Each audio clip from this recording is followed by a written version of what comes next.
라오디게아 교회 사자에게 편지하라.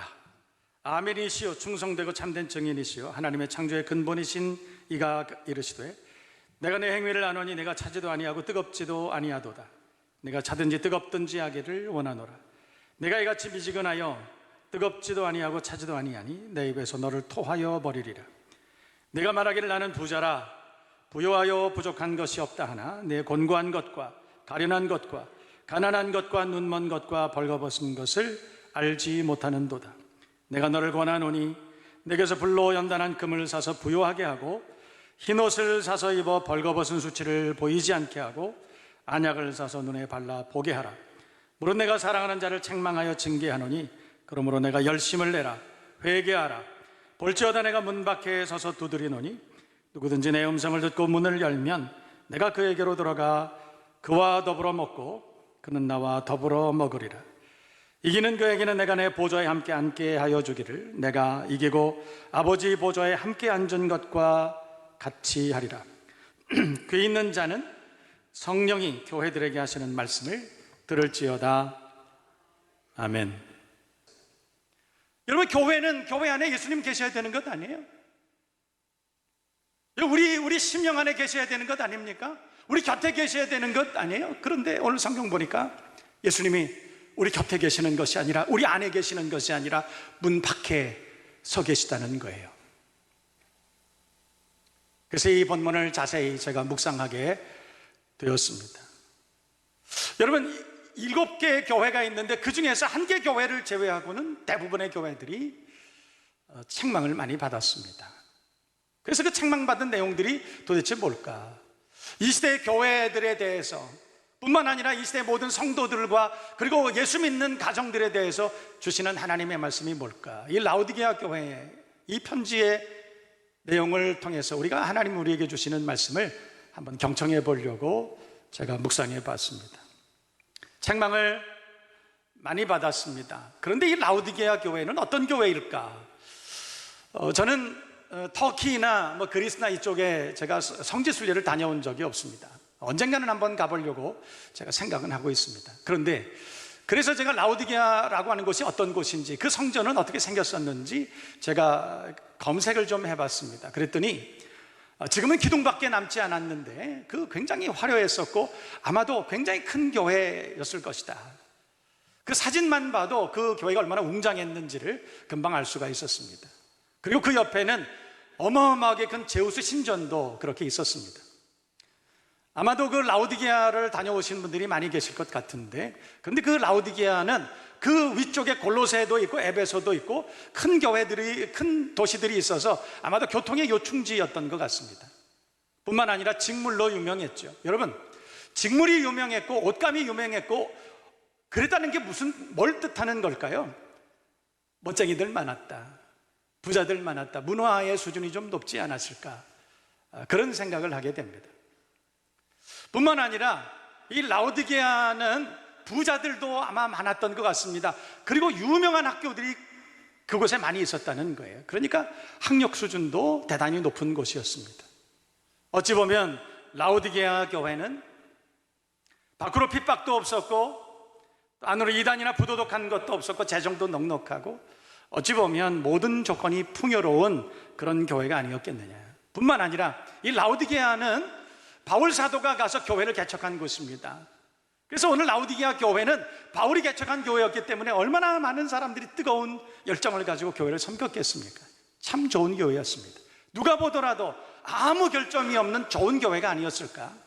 그런데 오늘 성경에 보면 예수님께서 이 라오디게아 교회를 책망하고 있습니다.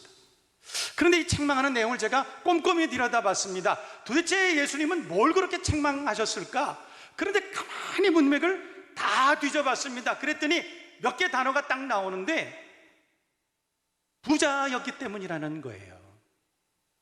근데 정말 부자였기 때문에 그랬을까? 여러분, 부자가 되면 책망받는 건가요? 여러분, 부자는 하나님이 별로 안 좋아하시는 분입니까? 아닙니다. 그런 것 아닙니다. 하나님은 우리가 부유하게 살기를 원하시고 건강하게 살기를 원하시는 줄로 믿습니다. 그런데 오늘 성경 보면 라오디게아 교회를 향해서 하시는 말씀이 그겁니다. 내가 말하기를 나는 부자라 라고 말했다는 거예요. 그런데 여러분, 그 부자가 책망받을 이유입니까? 그렇지 않습니다. 그래서 제가 그 본문을 꼼꼼하게 한번 살펴봤습니다. 그랬더니 단순히 부자였기 때문에 우리 예수님께서 책망하신 것이 아니라 그 안에 이유가 있었습니다. 여러분, 저와 여러분 모두가 주 안에서 부요하기를 바랍니다. 부자로 살기를 바랍니다. 건강하게 살기를 바라고 지식인 되기를 바라고요. 저와 여러분 모두가 명예로운 그리스도인들이 다 되기를 바랍니다. 잘 사는 여러분 되기를 바랍니다. 그런데 문제는 오늘 성경의 라오디게아 교회가 부요했기 때문이 아니라 오늘 성경을 보니까 부자라 부요하여 부족한 것이 없다 하지만 17절 말씀을 보니까 너는 부자라고 말하고 있지만 나는 부족한 것이 없다고 말하지만 그러나 17절 보니까 내 곤고한 것과 가련한 것과 가난한 것과 눈먼 것과 벌거벗은 것을 내가 알지 못하고 있다는 거예요. 너는 스스로 부자라고 말하고 있지만 그러나 내가 가련하고 가난한 사람이라고 그렇게 말하는 것입니다. 그것을 알지 못하고 있다고 오늘 성경은 그렇게 말하고 있다는 것이죠. 그래서 제가 생각을 해봤습니다. 예수님께서 책망하신 넌 부자기 때문에 넌 그래서 책망받아야 돼 라고 말한 것은 이런 의미가 아니었을까요? 첫 번째는 여러분, 부자는 부자인데 진짜 부자가 되기를 바랍니다. 부자는 부자인데 진짜 믿음의 부자 되기를 바랍니다. 은혜 충만한 부자 되기를 바랍니다. 그러니까 첫 번째 원인은 이거예요. 여러분, 바울 사도가 세웠습니다. 얼마나 뜨거웠겠습니까? 여러분, 바울 사도는 엘리야 같은 분이었습니다. 엄청난 역사를 이루고 그래서 그 교회 안에 믿음의 사람들이 왕성하게 일어나는 그런 교회를 만들었을 거예요. 얼마나 큰 은혜를 받았을까요? 얼마나 뜨거웠겠습니까? 그런데 성경을 보니까 내가 차지도 않고 덥지도 않은 그런 교회가 됐다. 그 말이 뭐예요? 여러분, 처음 큰 은혜를 받았는데 라오디게아 교회를 책망한 이유는 뭐냐면 그 믿음, 그 은혜 받았던 거 다 까먹은 거 아니냐, 그렇게 말씀한 거예요. 여러분, 부자가 은혜 다 까먹으면 어떻게 되는지 아시죠? 하나님 우리를 축복하셔서 정말 주님 앞에 뜨거운 마음으로 기도하고 주님 내게 물질 주시면 나 이렇게 살겠습니다. 하나님 영광 위해서 나 이렇게 살 거예요. 여러분, 그렇게 기도하잖아요. 우리 가난할 때 그렇게 기도하지 않습니까? 그래서 하나님께서 물질로 큰 은혜를 주셨습니다. 건강도 주시고 명예도 주시고 권세도 주시고 모든 은혜를 다 주셨어요. 근데 그 은혜는 그래서 우리가 다 받았는데 정작 간직해야 될 하나님 은혜, 하나님 사랑, 그 믿음 까먹어버린 거예요. 어떻게 되겠습니까? 여러분, 믿음 떨어진 부자 어떻게 살까요? 여러분, 상상이 가세요? 하나님 주셔가지고 풍성한 은혜를 받아서 넉넉하게 그렇게 부자가 됐는데 믿음을 다 까먹어버린 거예요. 어떻게 될까요? 여러분, 은혜 받는 거 어렵습니다. 얼마나 어려운 줄 아세요? 근데 더 어려운 거는 그 은혜를 간직하는 것입니다. 세상에 많은 교회들이 있습니다. 하나님 기뻐하시고 하나님 칭찬하실 만한 교회도 많이 있지만 오늘 라오디게아 교회처럼 책망받을 수밖에 없는 교회 많이 있지 않을까요? 아니, 우리들 가운데에도 정말 칭찬받을 만한 성도님들이 많이 계시지만 그러나 우리들 가운데에는 오늘 라오디게아를 책망하신 것처럼 책망받을 수밖에 없는 분이 혹시 계시진 않을까요? 30년 전에 목사님, 저 옛날에 정말 뜨거울 때 있었어요. 그때는 제가 이렇게 일했거든요. 그때는요, 제가요, 뭐 이렇게 기도도 하고 저렇게 기도도 하고요. 저 한 번 기도하면 5시간, 6시간은 막 그렇게 기도하고 막 거룩한 손을 들고 주님 앞에 쫙 기도하는데 팔도 안 아팠어요, 목사님. 그 제가 물어봐요. 그런데 지금은요?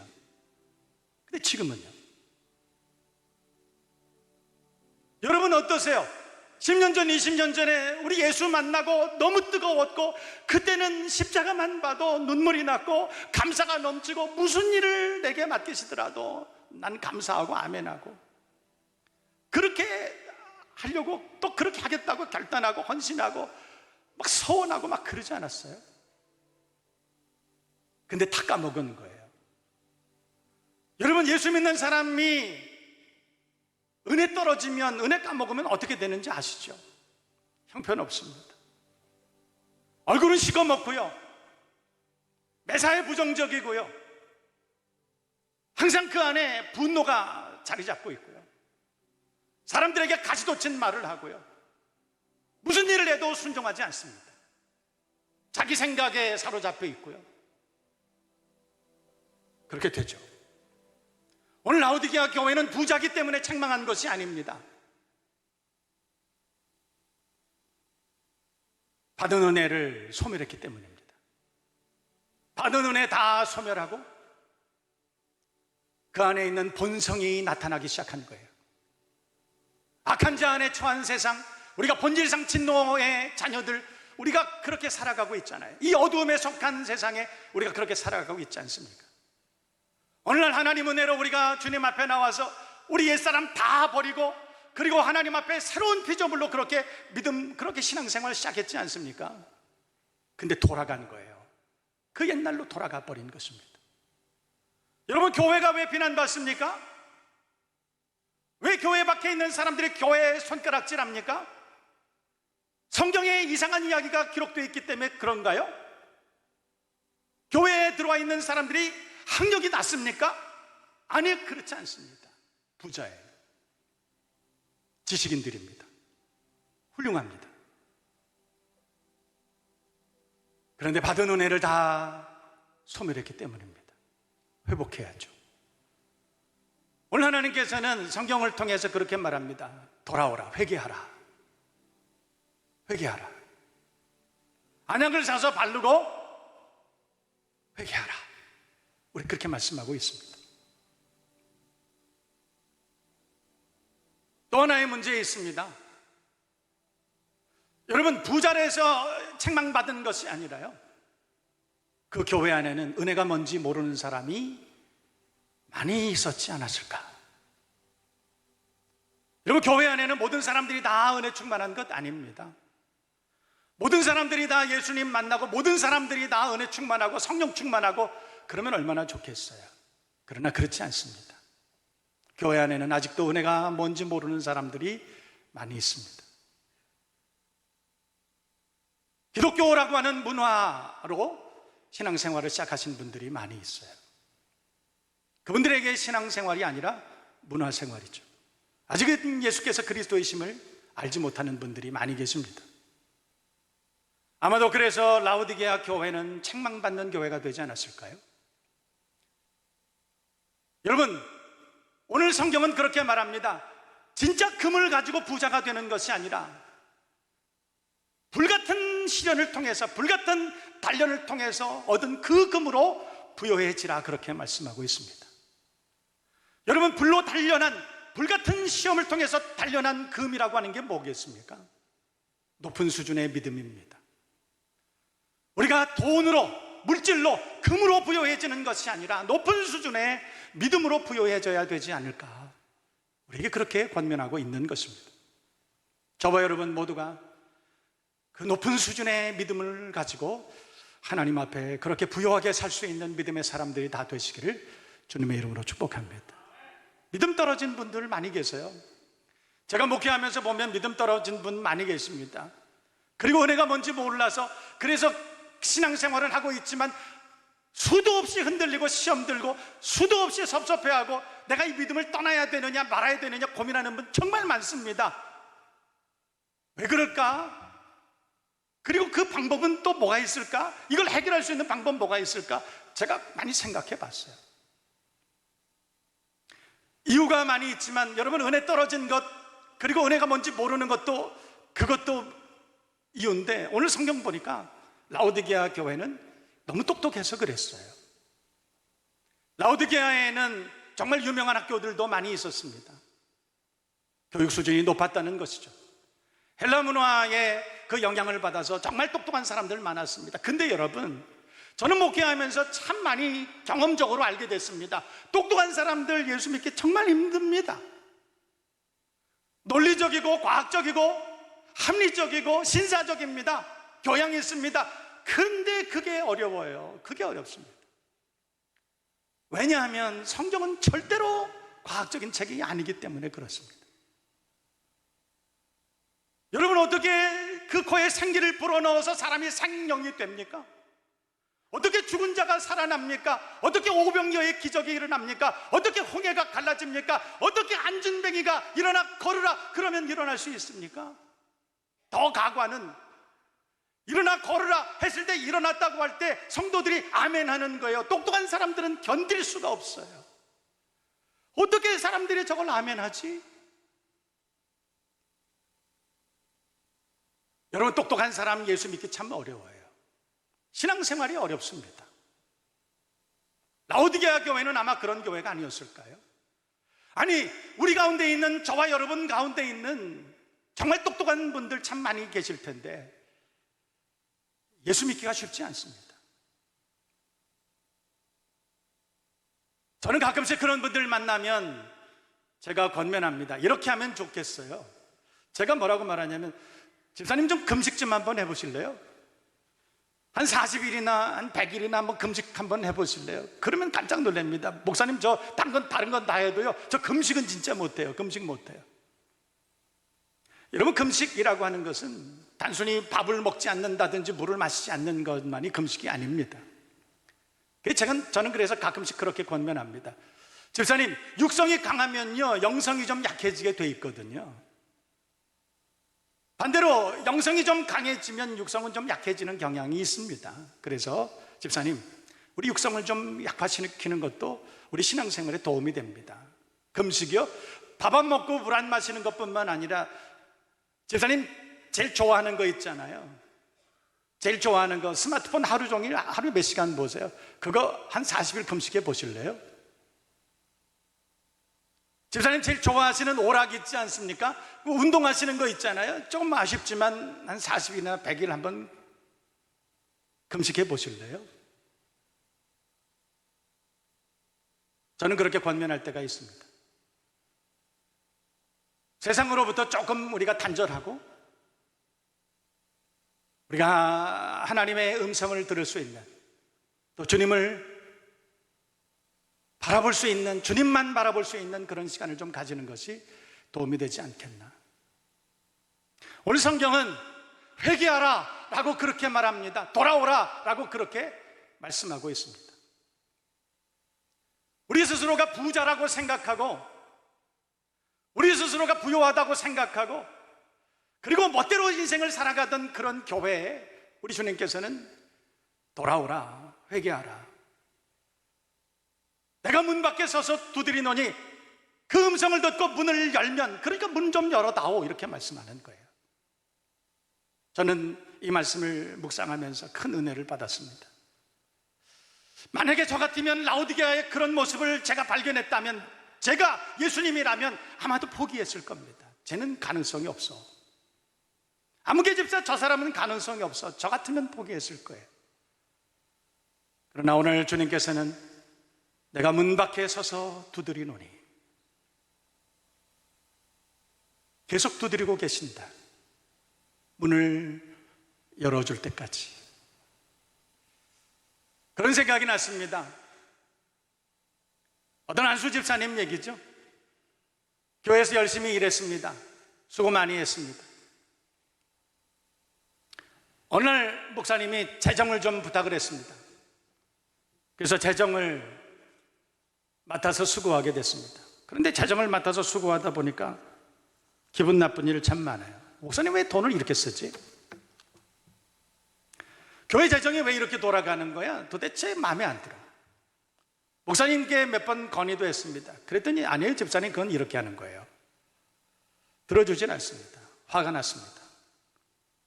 오늘 목사님과 대판 싸웠습니다. 그리고 교회를 뛰쳐나왔습니다. 그리고 나서 이제는 다시는 교회 안 갈 거야. 10년이 지났습니다. 멋대로 신앙생활 포기하고 멋대로 살았습니다.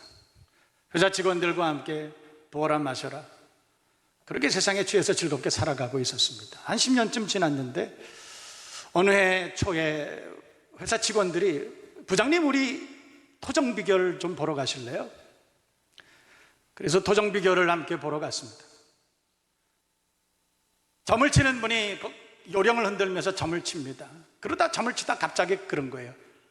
지금 이 자리에 예수 믿는 사람이 하나 있는데 그 사람 때문에 점괘가 안 나온다. 나가셨으면 좋겠다. 서로가 서로 얼굴을 확인했습니다. 누가 예수 믿어? 누가 예수 믿는 사람이야? 아무도 없었습니다. 그때 얼굴이 화끈 달아올랐습니다. 뛰어나갔습니다. 밖으로 뛰어나갔더니 큰 나무가 있었다고 합니다. 그 나무 부둥켜 안고 울었다 그럽니다. 주님, 나는 주님을 잊어버린 지 10년이나 됐는데 주님은 나를 여전히 잊지 않고 계셨군요. 우리 주님께서는 문 밖에 서서 지금도 두드리고 계십니다. 우리는 주님을 다 잊어버리고 노미널 크리스천 돼서 명목상의 그리스도인이 되고 형식적인 그리스도인이 되고 차지도 않고 뜨겁지도 않고 이제는 거의 종교인 수준, 거의 문화적으로 예수 믿는 그런 수준까지 추락해 있는데 주님은 여전히 문을 두드리고 계셨군요.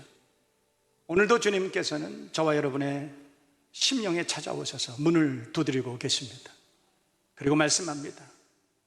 내 음성을 듣고 문을 열면 내가 그로 들어가 그로 더불어 먹고 그는 나로 더불어 먹으리라.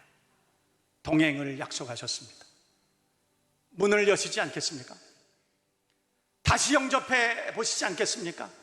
다시 그 복음을 들어보시지 않겠습니까?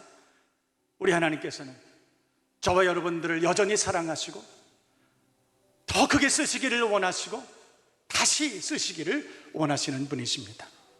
기억하시고 그 음성에 귀를 기울이고 다시 일어나서 하나님이 원하시는 가장 아름답고 복된 건강한 교회를 만들어가는 저와 여러분 모두가 되실 수 있기를 주님의 이름으로 축복합니다. 축원합니다.